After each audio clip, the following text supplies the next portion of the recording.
Breaking news just into our newsroom. A pedestrian has died after getting hit by a car on the Kansas Turnpike in Hayesville. The Prime Minister of Britain, Theresa May, confirms the attacker was a white male who acted alone. An off-duty Los Angeles police officer is now on administrative leave after pulling out his gun, and the sky is starting to lighten and the sun is making its way up. You can see behind me cars are starting to pass through an area that's been barricaded off for the media. The heavily Republican House district elected Karen Handel, fending off Democratic challenger Jon Ossoff. I had clam chowder and a sourdough bread bowl today. Oh my gosh, it was out of this world. 3 Kansas lawmakers have shared a conversation with Governor Brownback that may have helped sway some lawmakers into overriding his tax bill veto. The shooter in this case may have been served with a protection from abuse order. I now know yes, that this is called a fascinator. Yes.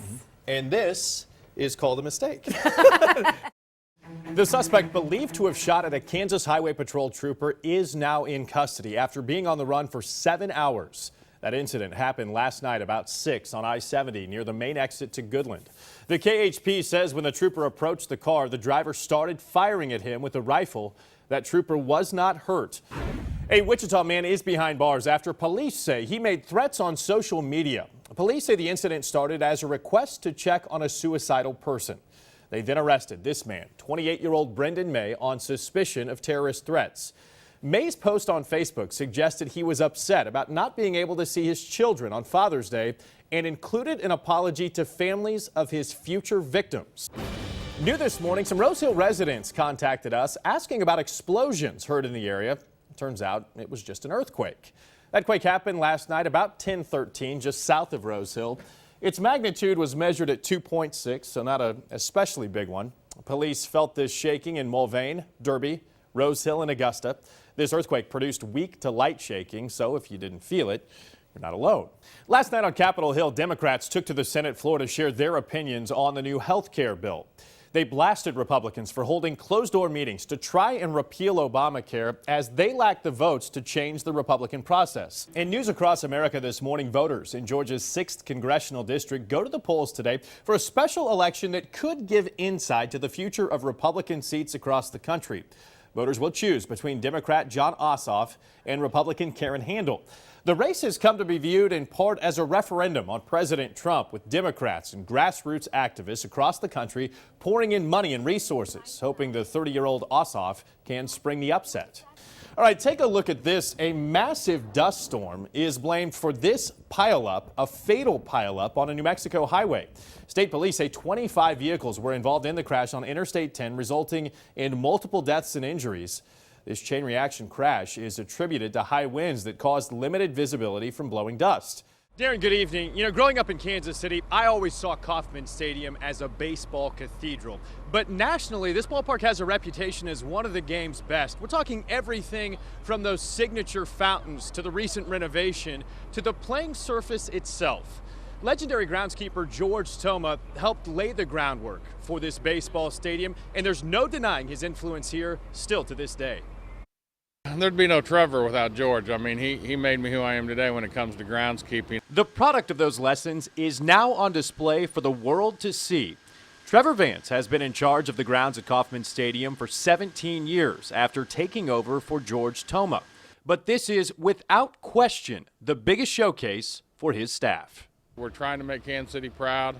We think we've got a good product out there, and hopefully it's a beautiful backdrop for our Royals' victory tonight. And no one's prouder than the teacher himself. At 85 years old, Toma is back at the K, admiring the man he calls the best groundskeeper in the game. I tell the Royals players, and Trevor, he's the number 10 man on this club, because when they go out to play, they don't have to worry about a bad hop. High praise from a Royals Hall of Famer who's been around for all 3 of the team's World Series appearances. We had a great World Series in '85.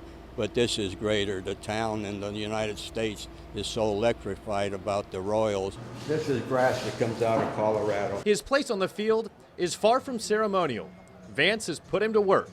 That's just fine by Toma, because this feels right at home. I can never repay him for everything he taught me and everything, but for him to get out here and grab a rake, I mean, it means the world to him, and it's just like watching your grandpa go out there.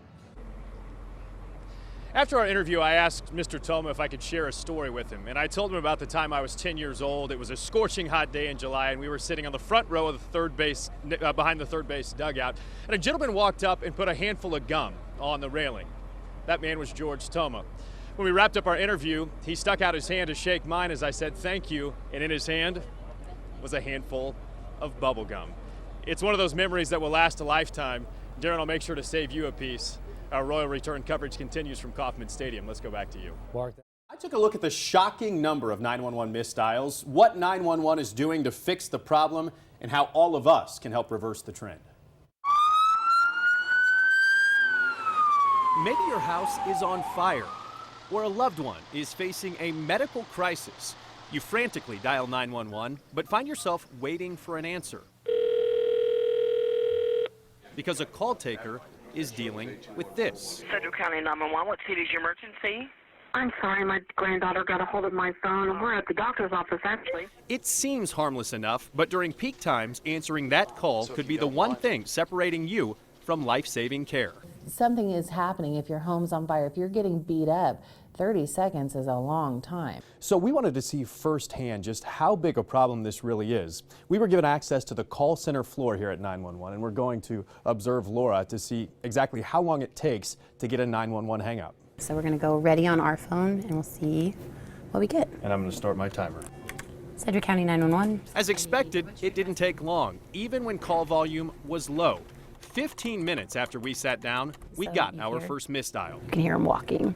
Is So it's in their pocket. pretty typical? It was our fifth call, or 20%, almost exactly what's become the standard for hang-ups.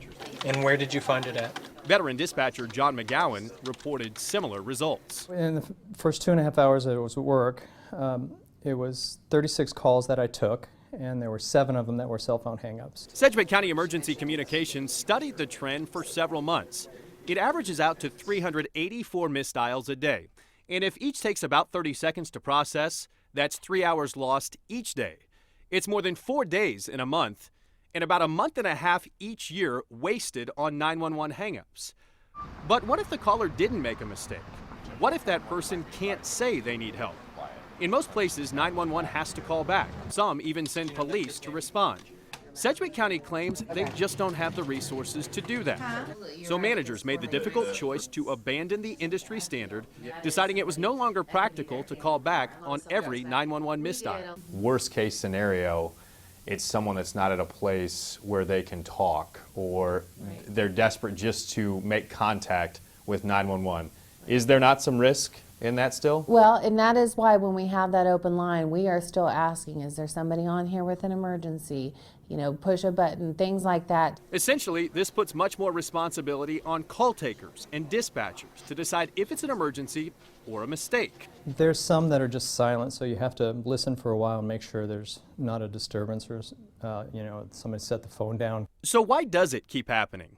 The biggest reason is people forgetting to lock their phones. For most of us, that's as simple as pushing a button on the top or side of the phone when we're done using them. A passcode or Touch ID adds an extra layer of protection against pocket dials. Another safety feature is simply dialing 9 and 1 in any order can trigger an automatic call to 911. It's great protection in a frantic moment, but can also lead to an accidental emergency call. 911. That's another common problem, kids playing with phones. Even old phones without service can still make emergency calls as long as they have a charged battery. They're not toys. If you give it to your children, take the battery out because it's going to dial 911 automatically, any button they push. Does anybody anywhere institute consequences? Can you fine people? There are communities looking at fining people for missed dials to 911.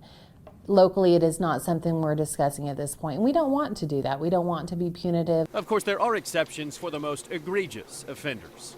Cell phones can make 911 more efficient than ever before, as long as we aren't the ones causing the hang-ups. It's a great tool for emergency services to be able to address issues quickly and to get help out there quickly, but that tool comes with some side effects. What can I help you with? It's just like a hammer. It can build a house, but it can also hurt somebody. So the responsibility falls on all of us. Make sure you hit that lock button when you're done using your phone. Put it in your purse or a backpack pocket if that's an option for you. And don't hand them to your kids and simply walk away. These steps, these simple steps, may protect all of us from waiting on hold when we need help the most. It's important to remind people just because you can safely use a computer at home or work doesn't mean it's protected in a public setting. A simple mistake or small oversight could leave your personal information or even the use of your computer exposed to hackers. These days, the buzz of a coffee shop blends with the tapping of computer keys. It's great that it's all over the place. It makes us a much more connected world. But there are some very big dangers involved. Tech expert Bill Ramsey knows firsthand. He spent years protecting people from online threats dating back to his days in the Navy. So we invited him to join us as we drove around Wichita, looking for those things we're doing to make us vulnerable when it comes to free Wi-Fi. You can go to the coffee shop and get internet, or there's different hotspots all over the place. We started at a popular downtown spot where we had no problem using their Wi-Fi from the parking lot without a password. Well, I'm just connecting to the network and I'm taking a look around. I don't see anybody. That means the handful of computers connected to free Wi-Fi were protected from file sharing. Most new computers default to that, which provides an added layer of security some consumers don't even know exists. So we kept looking. Our second stop required a password, which was readily available to paying customers. There, bam, that person. They have a share on their computer. These two are dangerous. We then went inside Reverie Roasters to find the customer who was at risk. All right, hi sir, I'm Mark Davidson with KSN News. I'm here with Bill Ramsey. He's our security expert, and we're trying to make sure that people are protecting themselves as well as they can when they're using public Wi-Fi. So we found a vulnerability with your connection that we want to tell you about. My guess is that when you connected to this network, it asked you, do you want to be discoverable? And you said yes. Tate's mistake is a common one. I'm going to turn off, make this PC discoverable. The prompt asked him whether he wanted his connection as part of a private network. He thought that meant it was going to be private and people couldn't see. What he should have chosen was public, which then turns on a firewall and applies a different profile to keep people off of his computer. In this case, private means you're in a safe place where files can and should be shared, like at home or work. Public suggests you don't know or trust the people sharing your connection. It definitely puts my computer at risk for anybody who would be looking to steal some private information, which I'm not a fan of. Tate's next issue came because this was a second-hand computer from someone he knew.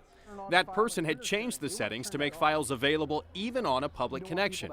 The simple fix there is to always wipe the computer clean and restore the factory settings if you're buying used. He made it look so simple, just a few clicks and steps, and it was safe again. Not exactly. The computer itself is safe from being compromised, but your online traffic is still subject to hackers using the same Wi-Fi connection. It's called packet sniffing and requires certain software and a lot of time. Basically, anything you do online is broken down into tiny packets of data to be transmitted and reassembled at their final destination. Those individual packets can then be looked at and could include usernames and passwords in plain text. Once you connect to that wireless, you then connect to your VPN, and then every bit of traffic you send is all encrypted. A VPN is a virtual private network. Most charge a subscription fee, but a few are free to download.